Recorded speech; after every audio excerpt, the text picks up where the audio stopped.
नाही, कधी कधी पोलिसांच्या काही भूमिकेबद्दल सुद्धा संशय निर्माण होतो. मी पूर्णपणे आत्ताच पोलीस आयुक्त मधुकर पांडे यांच्याशी चर्चा केली आणि तीव्र नापसंती मी व्यक्त केली. शेवटी व्यापाऱ्यांना तुम्ही परवानगी दिली नव्हती तरी व्यापाऱ्यांनी मोर्चा काढला.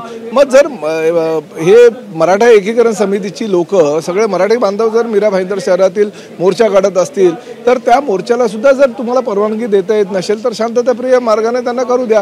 पण रात्री बेरात्री कोणाच्याही घरात घुसून कार्यकर्त्यांना अटक करायची, अरेस्ट करायचे, त्यांना नोटिसेस काढायच्या, हे चुकीचं आहे. महायुतीचं सरकार आहे. आम्हाला गृह खात्यानं तर अशा प्रकारचे इन्स्ट्रक्शन पोलीस खात्याला बिलकुल दिलेलं नाही. असं असताना जर शहरातील वातावरण खराब करत असतील तर कुठल्या तरी एखाद्या राजकीय पक्षाला किंवा नेत्याला फायदा व्हावा ह्यासाठी पोलीस हे कारवाई करतायत का असा प्रश्न सुद्धा निर्माण होतो. शेवटी प्रताप सरनाईक सुद्धा मराठी आहे, हो, मंत्री किंवा आमदार नंतर, पण मराठी आधी आहे.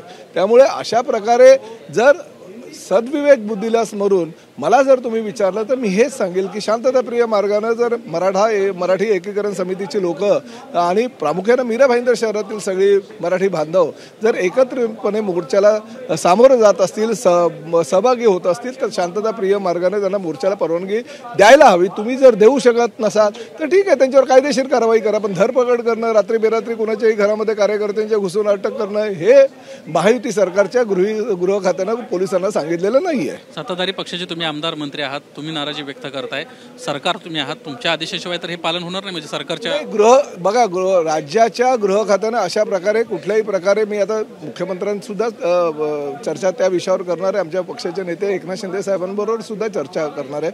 कारण नसताना शहरातलं वातावरण अशा प्रकारे बिघडवण्याची भूमिका ही पोलिसांना शोभा देत नाही. पोलिसांनी कायदा व सुव्यवस्थेचं पालन केलं पाहिजे, लक्ष दिलं पाहिजे. फक्त मोर्चा निघतो म्हणून रात्री बेरात्री जर कार्यकर्त्यांना धरपकड होत असेल तर शेवटी ते योग्य नाही. मराठी जनांच्या भावना लक्षात घेऊन त्यांचं हे कृत्य अतिशय चुकीचं आहे, निंदनीय आहे. मी ह्या घटनेची निंदा करतो आणि पोलिसांची जी कार्यपद्धती आहे कुठल्या तरी एखाद्या राजकीय पक्षाचा अजेंडा चालवत आहेत की काय असा प्रश्न सुद्धा माझ्या मनामध्ये निर्माण झाला.